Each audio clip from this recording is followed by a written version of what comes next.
Warning. This podcast is about the horror genre, specifically horror films. As most horror movies are filled with coarse language, violence, and/or gore, the topics and language of the cast of the pod will also reflect the genre. If you have any issues with the aforementioned warnings, please press stop. But if you have no issue with adult language, movie violence, or the accoutrement that accompanies horror films, please feel free to continue. You have been warned.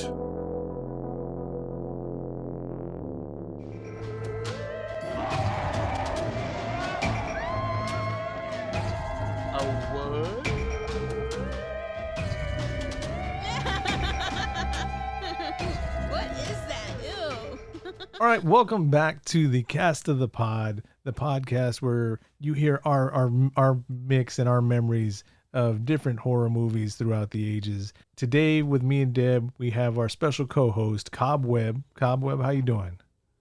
I'm doing pretty good today. I'm pretty good today. Now, oh man. Well, what's up? I'm glad to be here. I'm glad to be here. We are glad to have you here. Now, I met Cob Web through a podcast. One of my favorite podcasts that I listen to is Felipe's Garage, and we're both in the Mechanics Lounge, which is like the Facebook page and all that. And lately on their podcast, they've been talking about some horror movies, and it was the first one we had coming back on season 2, which was The Sadness. Cob, have you had a chance to see that? Are you going to look into that or anything? You know what? I looked at that trailer for that, and that's just like that's some pretty wild junk right there. I've watched a lot of horror movies, but you know, when it gets to that level of just like, of just senseless violence. Deb and I talked about it on our return episode, the first one here for season 2. And as I like horror movies, and then I like messed up movies too. Just, you know, knowing how they, you know, that it's a messed up movie and that it's just a movie and that's that. But as an adult, until I saw The Sadness, I had never seen a movie where I just had to pause it and just stop and go, should I really be watching this? So I don't think I'll be watching it again, to be honest with you. But yeah, it was an experience. All right. How long did it take you to get through the whole thing? I mean, the movie's like almost 2 hours long. And we stopped it a couple of times. We stopped it a couple of times, and it was like, you know, is someone going to be watching us because we watched this movie? But then it was like, it's on Shudder, so I mean, you know, it's not like we had to bootleg it or anything like that to see it.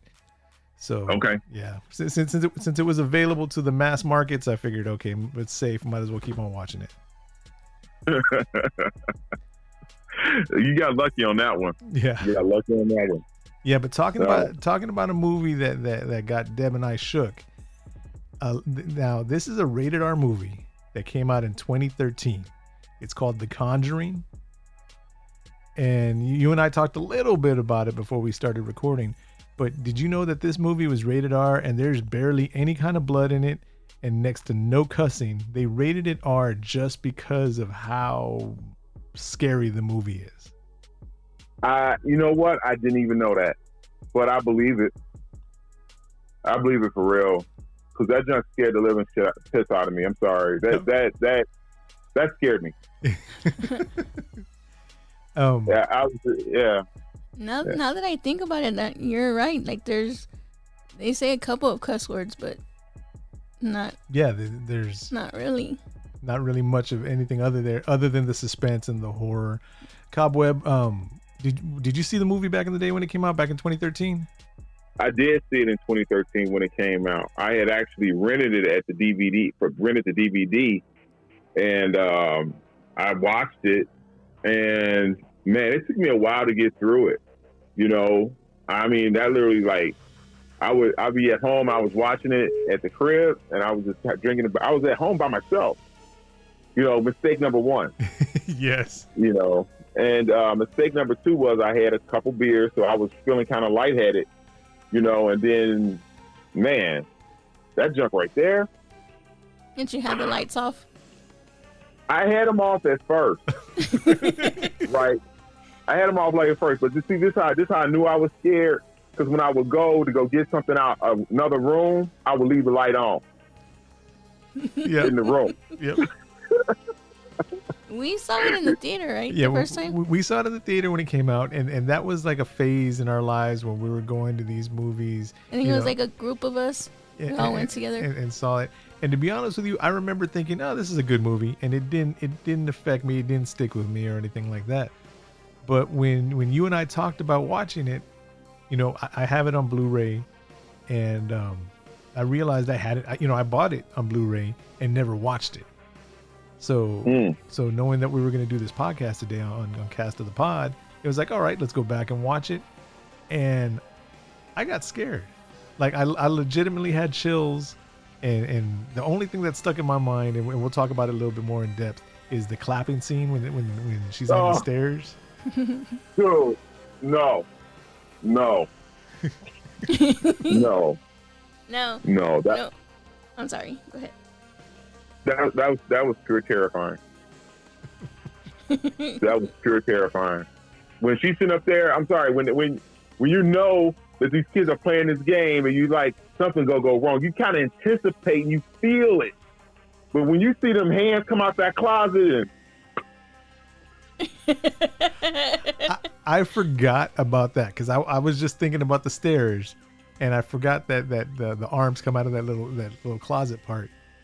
And I mean, I was watching the movie, and I mean, I got a new appreciation for it. yeah, you know what? It was like the what I always call that sign, like the Lion, the Witch, and the Wardrobe, Yeah. because that was the wardrobe that it was in, and the witch was in there. Oh wow. I didn't even. Yeah. Wow. Yeah. So let's go into the break. Deb, what were you gonna say? No, I was gonna say, like, when you said we bought the Blu-ray, so with me and you it was a little bit different because I'm really big on the Conjuring series. Yeah, all the universe, the whole thing, Annabelle, everything. So when I found out we were doing the Conjuring, I got excited because I honestly watched this movie a lot.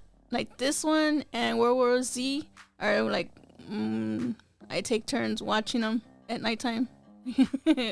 When Josh is in his computer room working and I'm in the room, like, I want to watch a movie. You're watching scary ass movies. Oh, great. He was right. And then I'm like, Yeah, Josh, I'm scared. Yeah, you scared me for fun. We ain't got nothing. Let's just throw the Conjuring in. In fact, I watched part 2 today. Wow. Oh, So let's do like a little bit of a breakdown on it. I honestly forgot. You know, we started watching it. I forgot that it started off with Annabelle. Oh, in the beginning of the movie? Yeah. Yeah, I forgot that that's how they brought Annabelle out. Mm-hmm. And to be honest with you, if they would have just stuck with that story about the nurses and the boyfriend or whatever he was, and you know, with the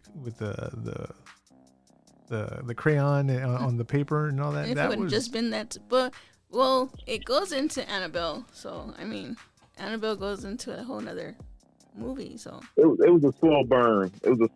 They wanted to give you something. It was like the Empire Strikes Back. You know, they give you a little taste of what's to come. You know, of like what's really scary out there. You know, yeah. That we got something even scarier than this. Yeah.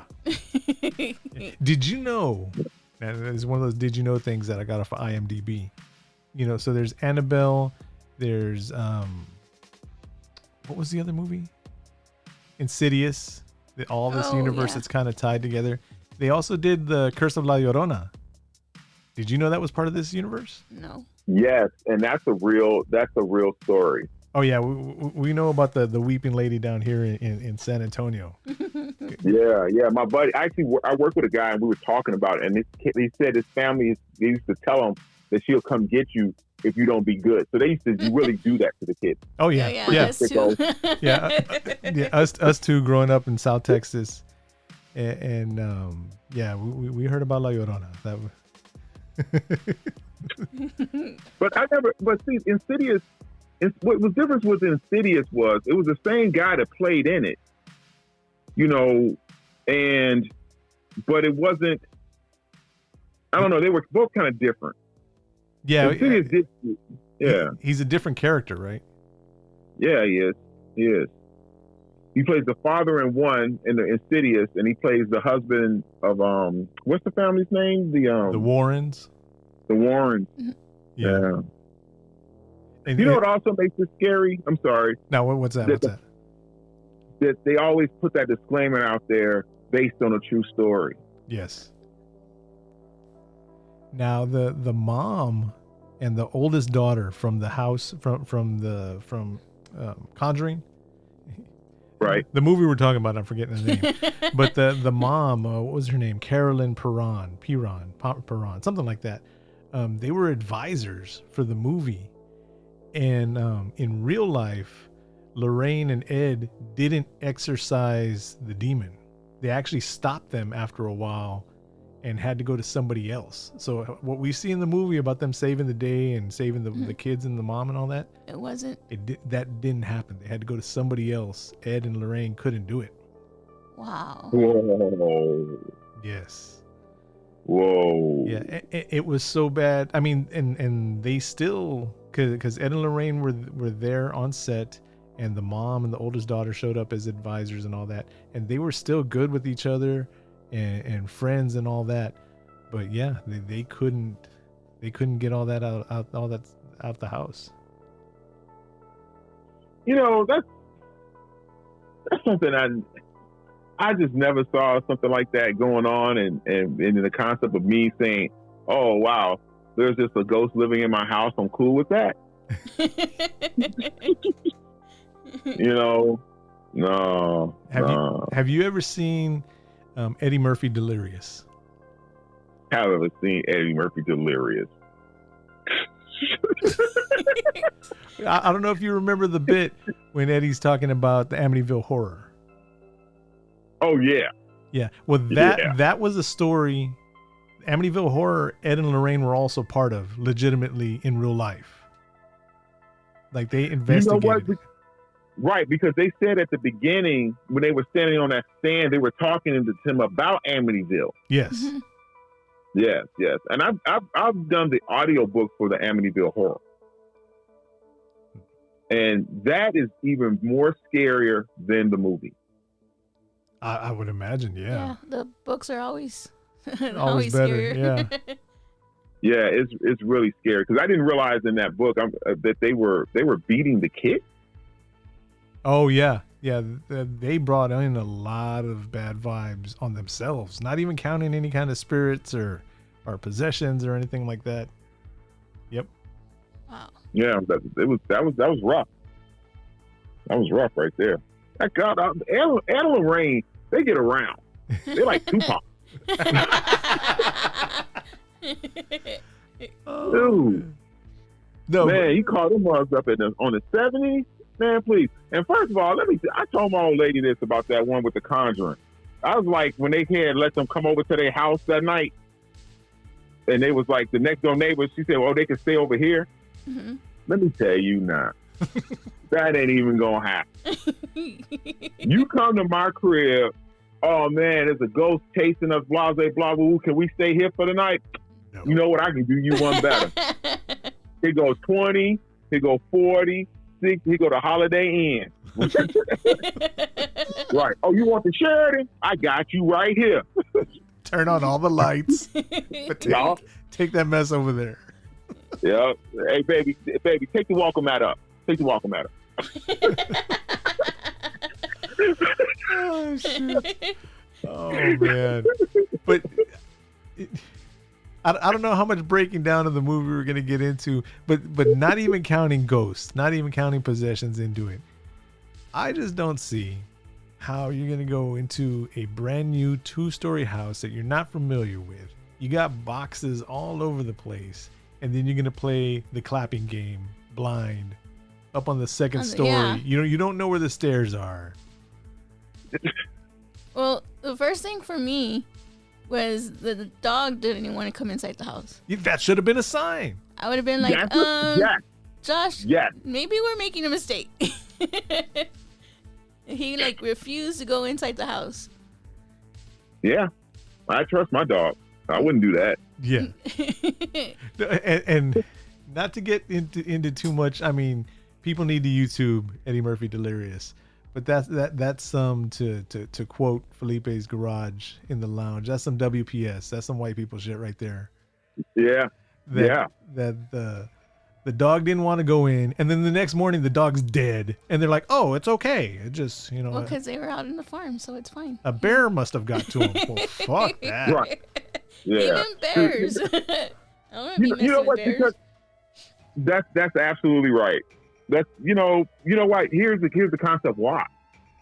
Okay, now we've been trained and programmed throughout these years to understand how horror movies work and what the hell to look for in the bullshit. Yeah. In the 70s, they had no blueprint.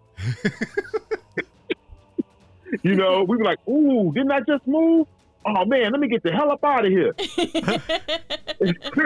I mean, that's the perfect time to do it. All your shit's still in boxes. Yep. You're not gonna have to repack or anything like that. Let's put everything back.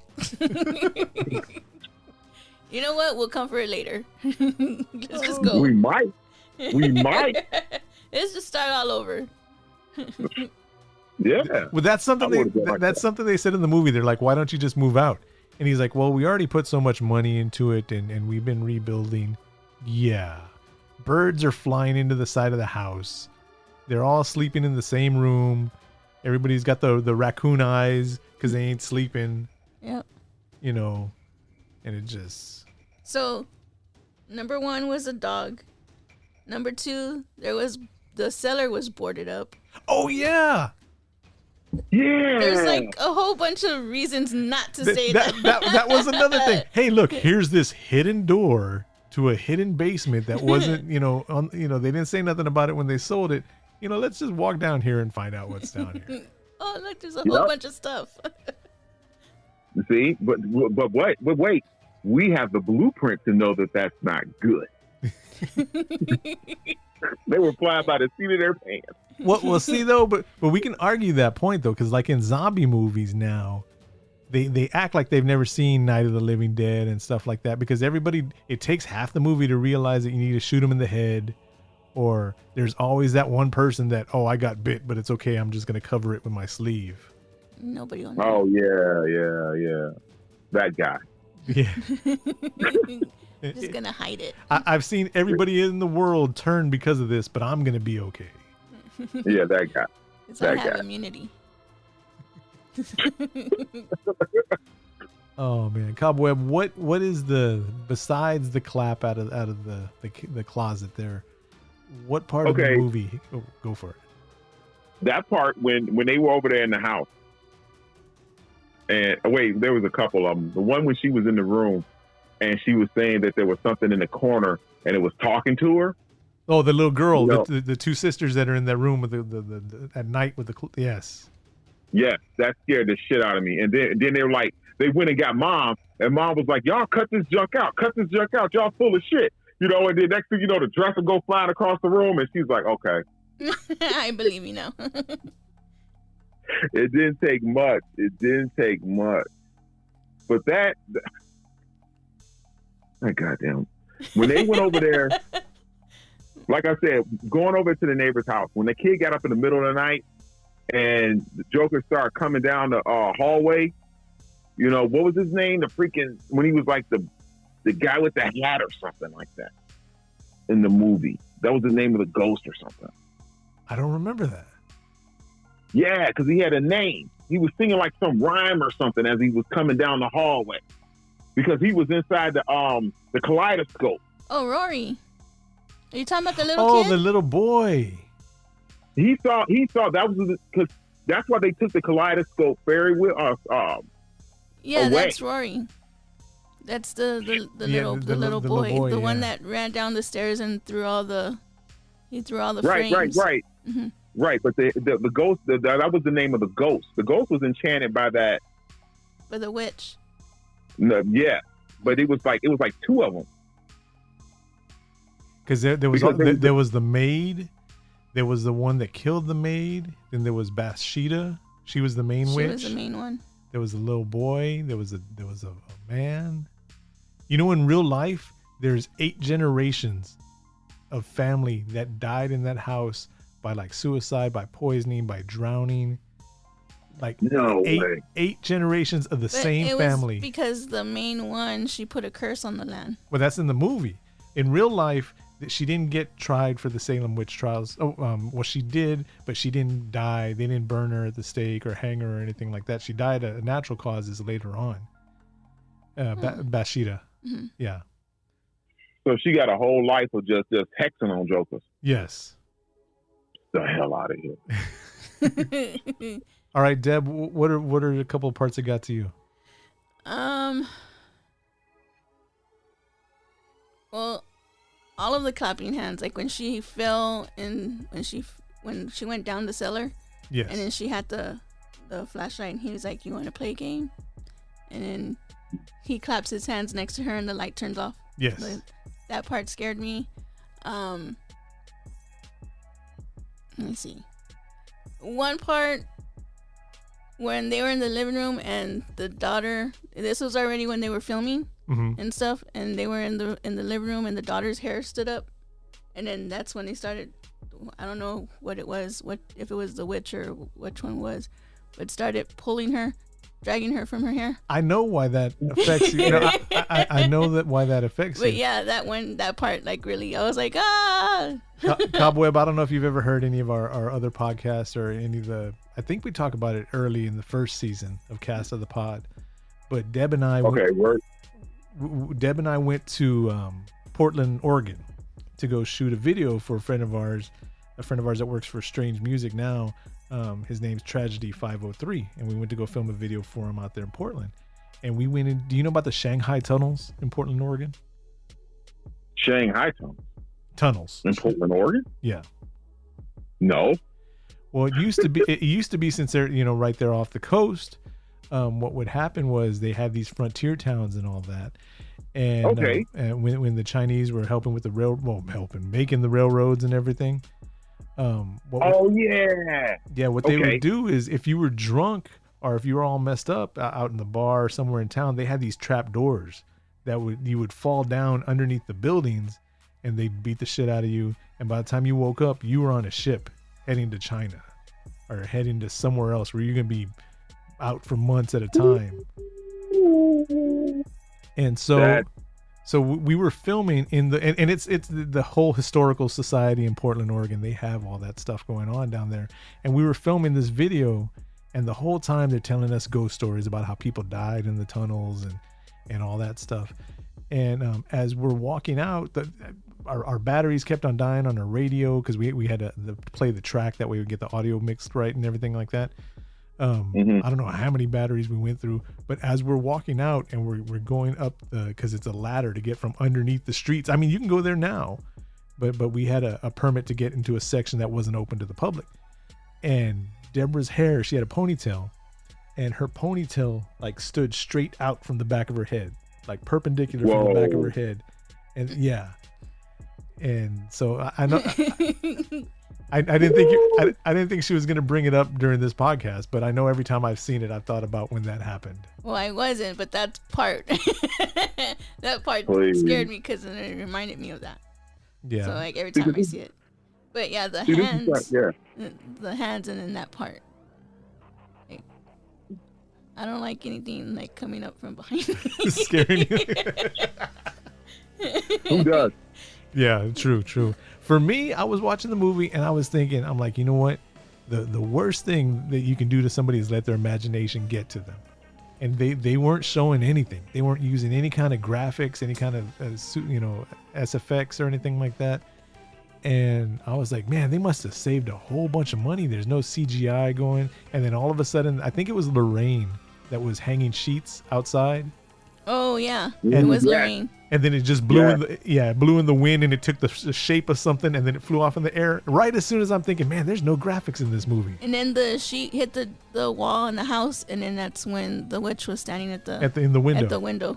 Yeah, that. I mean, even though I knew it was going to happen because we saw it back when it came out, it still caught me off guard. Yeah.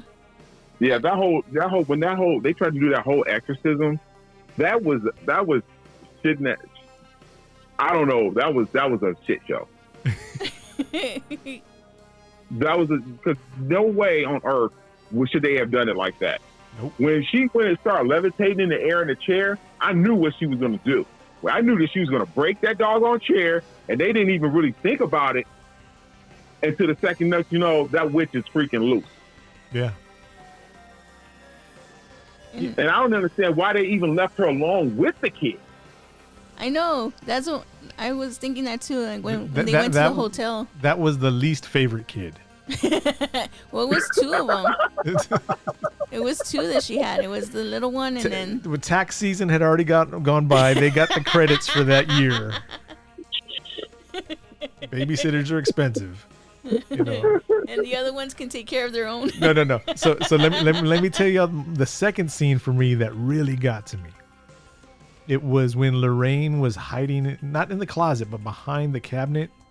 And that's when she saw the little music box or whatever. It had the drawing in the dust where Rory's toy was supposed to go. Mm-hmm. And she put it down there, and then all of a sudden the ground breaks, and then the floor breaks, and she just starts falling all the way straight down into the cellar, or I was gonna say the dungeon, into the basement. and two things popped into my mind. I was thinking, because recently, like a little old man, I fell down and busted up my leg real bad. I was thinking, oh my God, her shins. Oh yeah, because she fell like feet first. Yeah, I mean, I was feeling it. Like my feet got that tingle on the bottom, like when you're standing somewhere real high and you're scared of heights and all that. I got that tingle, and my shins started going off. I was like, oh. And then I'm thinking, because they're looking in the closets, and they're all like, Lorraine, are you here? And it's like, she fell into the basement. How is she not gonna fall in the basement? And they're looking up. So it's like she fell down. So this movie has all kinds of scary stuff in there, and the scariest part for you is her busting her legs up. I felt that shit. Cob Web, have you seen part 3? I've seen all of them. I actually watched last weekend. I actually watched all of them. I don't remember much about part 2, except the ending of it. But on part 3, and I shit you not, I'm almost 50 years old, and I take different medicines for stuff that's going on and all that. And the scariest thing about part 3 that legit got to me was every time he almost had a heart attack, and he was moving around too much. Forget all the devil stuff and the murders and all that. Every time he grabbed his chest, I'm like, oh man. Oh yeah, he was doing too much. He was doing way too much. Yeah, and it just, that was the part, Deborah's over here laughing that I felt the shins hurting. But in part 3, when I know we're not talking about part 3 today, but his heart condition is that's what makes scary movies, what links people to it, and that was my link.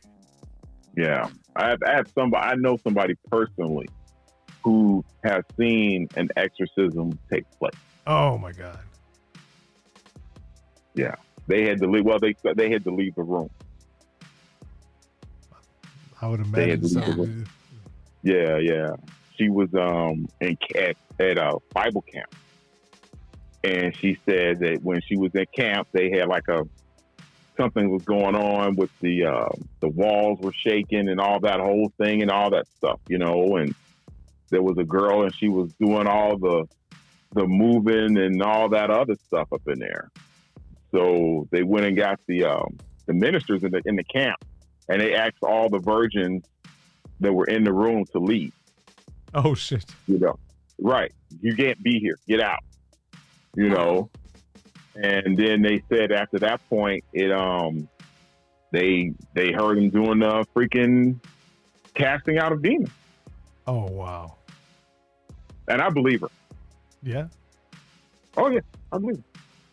I believe her 100%. She never lied to me a day in her life. Wow. Oh my God. Yeah. And something else that we're going through.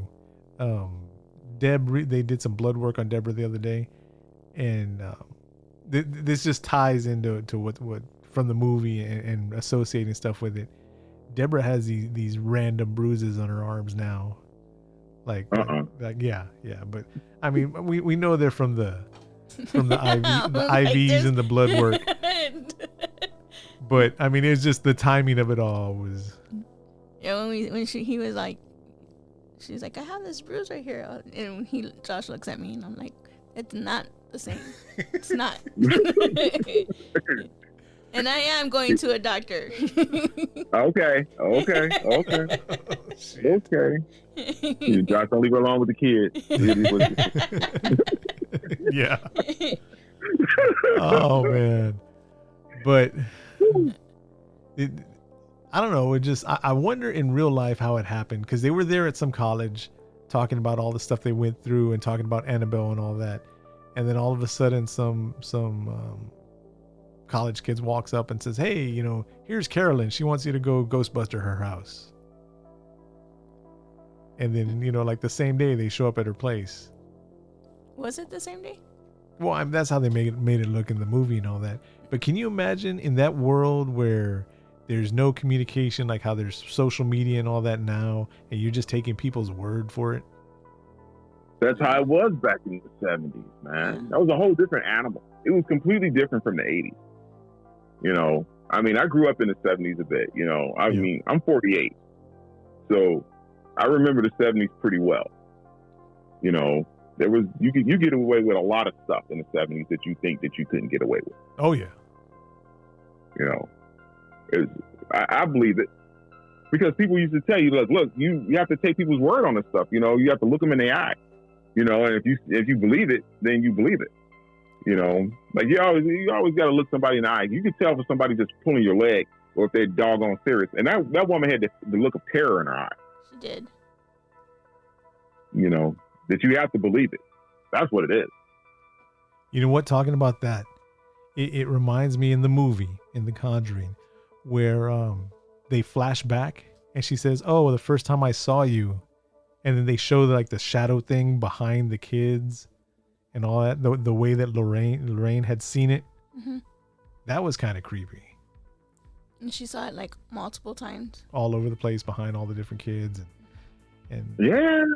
And she was just accepting it like normal, because when you see it the first time through and they're not going through her eyes, she's just like, oh, hello. Yeah. Look at all these beautiful young ladies here. But then when it goes back. Right, because that's the thing. You can't give it power to give it. You can't acknowledge it. Right. Until the time for the exorcism, when you're trying to kick it out, because you don't want it to. Because once you acknowledge these things that's happening, you start to feed into it, and it feeds off your fear. Yep. You know, so you got to be like literally like I said, when you see that shit move, you just get up and go. You can't do that, because that's what happened. Yeah. Man, I did not think revisiting this movie was going to put so much thought into everything. Into the bigger picture of what's going on of the whole, not just the Conjuring world, but that side of stuff. That man. I wouldn't. You know what? Let me dwell into this right quick. All right. The Conjuring 2. No, it was Annabelle. Was that Conjuring 2? Which one was the one when the babysitter came over to the house? The babysitter. That was Annabelle. That's in the yes, Annabelle, like the middle one, right? The middle Annabelle. I think it's the last Annabelle. I get them confused. The different Annabelle movies. Right. Yeah, I remember it was Annabelle Comes Home. Yes, that was the last one. Okay. Right. I would not have my kid babysitting over at their house. Okay. It was like, oh, I'm just going to go babysit at their house. Da, da, da, da, da. No, you're not. Yeah. You know what I'm saying? They got that room downstairs. I mean, like, why would you want to go down there and touch that shit? Yeah. I mean, I understand to the whole concept of, like, you know, you want to protect it from other people having that stuff. But me personally, you got a kid in the house. How irresponsible is that? And you tell a kid don't do something, and they're gonna do it. They're gonna do it, and then you got the devil room underneath your house, and you don't have 30 different locks on it, and it just has a sign, keep out. Right? I would not have that in my house. You can't rent out a storage unit or something? Have you seen what the real Annabelle looks like? She's not scary. No. The real Annabelle is a Raggedy Ann doll. Cut the shit. For real. That's what scared me too. Finding out that that was not what Annabelle looked like, and she looked like my Raggedy Ann that I had when I was little. Yes. No freaking way. Not a knockoff, not a homemade, she's a whatever. real She's a Raggedy straight up regular Raggedy Ann doll. That's just as scary. Yep. The directors and the writers figured they needed to make it scarier. That's why they made it that porcelain type doll. But the real Annabelle is a Raggedy Ann. Yeah. Okay. And I had one of those, and I also had one of those clowns from Poltergeist. Yeah. And then it scared me when I watched Poltergeist. I remember my ex-wife, she had a friend that had dolls like Annabelle. You know, and she was being nice, you know, when my daughter went over, she used to play, you know, with her dolls or something. And she gave her one. Oh. And she brought it home. And I was like, you're not, and this was the time when Annabelle came, when all this Conjuring came out. You know, she brings home this doll looking like that. I was like, you ain't bringing that stuff, no. And she put it in the basement. I was like, no, get that piece of crap out of here. That thing scared the shit out of me. Shit. You gonna bring that, because she didn't watch scary movies. I was like, okay, but you don't understand. You know, this porcelain looking ugly ass doll. I was like, oh, those things are ugly. Do you remember, Josh? So there's a Trader's Village.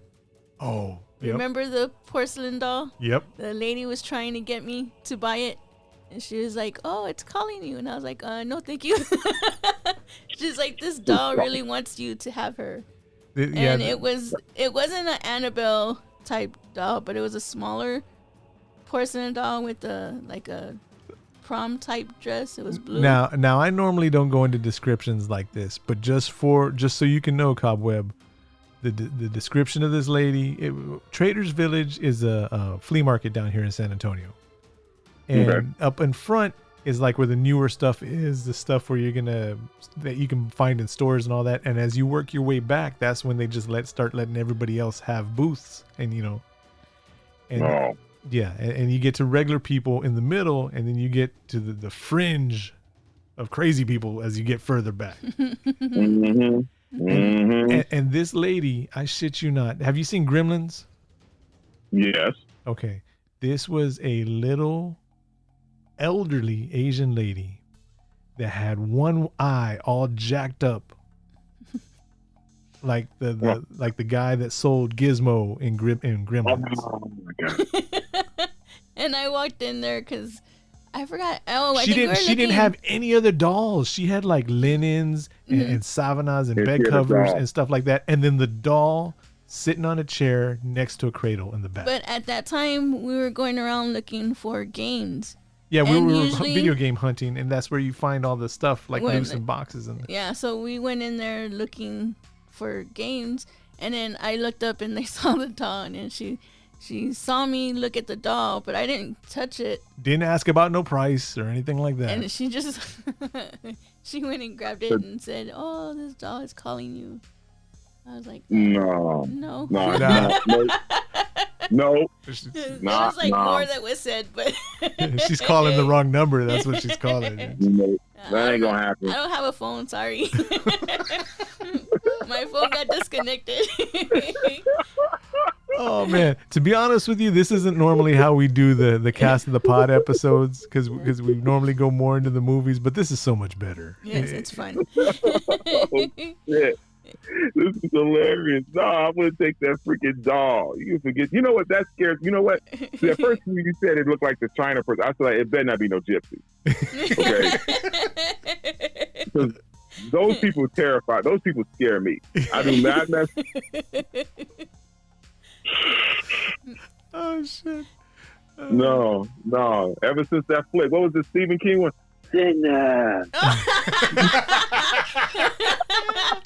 Oh, she scared me. I ain't messing with no Yeah, I don't mess with no gypsies after that. I was like, nope, nope. I'm done. Where you're at? Do y'all have like a fast food chicken place called Raising Cane's?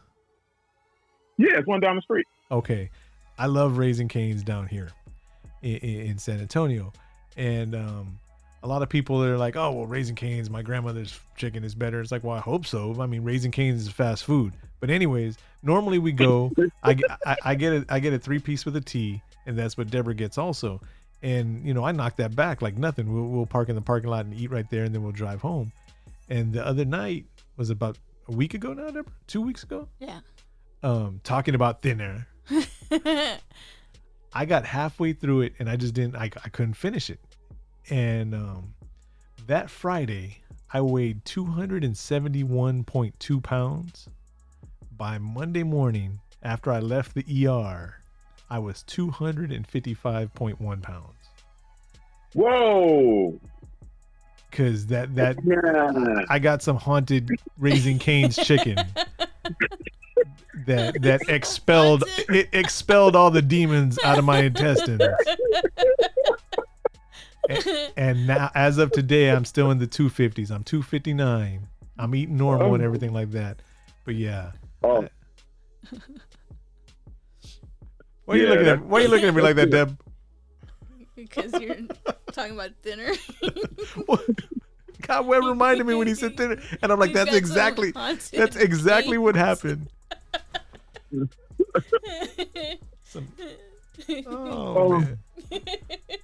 I shouldn't have got that extra Texas toast that came with it. I never eat the Texas toast. I never eat it. That's like my favorite part. It takes up space. If I'm getting that, then I get a sandwich. I normally get Raising Cane's like on Wednesday night. It's Fend for Yourself night around here. Mm-hmm. So at that point in time, we get our stuff. Everybody gets something. I always go get Raising Cane's. So I understand exactly what you're saying because I normally get like the 4. Yeah. Yeah, I get the 4. I don't finish it all, but because the wife, she takes like half or something. Of course. No, I don't want any. And then takes it. Yeah. No, I don't want any fries. Where'd my fries go? Sometimes we don't want any at that time. Well, and then sometimes we smell your food. Well, that's why you need to get what you want and leave my stuff alone. That'll only happen when you do the same. Yeah. Hey, well, that's the life. That's the life. Y'all living the dream. Well, I'm glad you're feeling better, man. As long as you're taking care of yourself, that's the main thing. We got more podcasts to do. Yes. Oh man. So, is there anything that we need to throw in about the end of the movie? Anything we may have missed about it? The cop. Oh yeah, they brought him in as a non-believer. Did they need a non-believer? Is that why they brought him, or they brought him there for protection? Both. Because you need. He was. What's up? What up? He was there at the first time. I think he was a non. They called him in just in case something was going wrong, or whatever, something like that, because they need to have somebody there for legal purposes in case something went wrong. That's what he was there for. Yes. Oh, okay. I always wondered. But then it helps to have a skeptic also. That way it's not just everybody's drinking the Kool-Aid, everybody sees the same thing. So if you have somebody that disagrees with you, that adds some legitimacy to it. Yeah, she bit the hell out of his face. Oh, his face and on the side. And then the what's his name? Drew, the little guy, the camera guy for them. He was like, "Oh, was that a breeze?" He was all messy with them. That whole basement. I'm sorry, was that whole basement scene, like that whole exorcism, that whole thing? That was a straight shit show. Yeah, they had no control over that. And then I understand, but the husband was starting to annoy me. I was like, y'all called Ed and Lorraine, and they're trying to help, and he's all like, leave her alone. It's like, yeah, you called me here, and now you don't want me to do my job. I was getting annoyed with them. I was put him outside. You know what should have been another clue that they shouldn't have messed with any of that shit in the basement? That it was boarded up. Well, 1, that it was boarded up. But 2, there was a piano down there. You know how much work it would have taken to put a piano down there, and then she's like, "Oh, well, we need to throw all this stuff away and get." It's like, yeah, What? Yeah. What was? Yeah. I forgot. How did there they was a get that piano. down there? Probably just threw it. With those weak ass wooden stairs, and then they were the stairs that didn't even have the backing on it, because remember she's looking through them. Oh yeah. So yeah, I know that's too much realism for a ghost story and all that, but it's based on true events. Maybe they did throw it down there, and then it broke the stairs, and they were trying to fix the stairs. That's why it didn't have the backing on it. You're thinking too much. I don't know. You asked the question. And I'm never going in a basement that deep, full of water. Yeah. You can forget about that. All the Conjuring all the Conjurings are awesome. That is probably, I'm gonna be honest with you, that's probably one of the biggest franchises to come out in horror movies that's been successful in a while. Yeah. You know, where people are flocking to go see the next one. You know what I'm saying? They want to see the next chain of events like that. You know, even if it's good or scary, whatever, they're always flocking to it. There hasn't been something like that since I think, like, you know, the Friday the 13th and the Halloweens and stuff. Yeah. I think this is like this generation's Halloween. It started a movement. It definitely started a movement, because that's when you got Insidious coming out. That's when you got The Nun. You got Annabelle. You got what was the other movie? Sinister. Have you seen Sinister, Cob Web? I hate Sinister. Man, I hate Sinister. There's no escaping it. There's no escaping it. There's nothing that you can do. Nobody's come up with a way to stop it. Nobody's came up with a way of anything with Sinister. It's just you're just going to die. I haven't seen part 2 yet, but when Deb and I saw Sinister 1, we saw it in the theaters, and we went to this broke ass theater that nobody ever goes to, because we would just happen to be passing by, and Deb's like, "Oh, well, let's see Sinister." So she looks it up on her phone, and it's right there. So we went, and it happened to be the first day that they just redid all the audio in there. So we went in, nobody was there, because nobody ever goes to that theater back then. And I mean, it sounded amazing. We sat right in the middle and center, and then there's this one guy in the back that we didn't see when we first walked in. And then every time I'd look, he was like a row closer. And then I'd look again, and then he was further to the back. And then come to find out at the end of the movie, he was charging his phone off on the side. So he kept on getting up to go look at his phone, and then he'd come back. But I mean, it added to we had this badass sound in this empty ass theater. We were right there in the center, and then we had this guy going back and forth towards the back side of the theater. So it added to our Sinister experience. It made it that much scarier. Yeah, I'd have got up and snapped on his ass. Get your ass down. Don't be getting up and moving. Oh man. But yeah, man, that's all I got for The Conjuring. Deb, you got anything you want to add? No, I love the series, the whole universe, movies, things. The Conjuring verse. It's not like the Marvel universe. It's the Conjuring verse. Yeah. Yeah. I'm with you on that, Deb. 100%. I'm all in. In fact, the Annabelle, the last one, when she comes home, Annabelle comes home, that's the one I watched with when you were getting your tattoo. Which one? My arm? No, not your arm. I forgot which one you were getting, but me and Mary went to go see it while you were getting you tattoo. went to the theaters. Yeah, I still haven't seen all of it yet. But all right, Cob Web. Hopefully you'll come back on another episode. We didn't grade it. We didn't grade. Oh, I didn't know if there's a grading system. Oh, we rate it. So sometimes we rate it, but okay. Yeah, 0 being the worst, 10 being the best, and then we'll get the average of the three of our numbers. What do you got on it, Cob? Just on the originality, the cinematography, the suspense level, I'm gonna give it a 10. Nice. Deb? I give it a 10 also. It's one of my favorites in my top 10 movies. And like I said, I watch it all the time. So I'm gonna give it an 8.5 because my shin still fucking hurt from her falling. Because it scares you that much. So, so that gives it an average rating for all three of us of a 9.5. That's pretty good. That's pretty good. Pretty good. Yeah. Oh, I'm down with that. so we didn't get a chance to get an answer for you. You want to come back for another movie or anything like that, Cobb? Oh, for sure. I'm glad that you guys signed me up. Sign me up. I'm signed on the dotted line. I'm drinking the juice. I'm doing the whole thing. I'm down. Awesome. You can count me in. Awesome. So until next time, I'm Josh. And I'm Deb. And our special guest. Cob Web. And this has been the Cast of the Pod. You can hit us up on social media. Everything's Cast of the Pod. CAST of the POD. So Cast of the Pod. Until next time. Peace. Bye. Peace.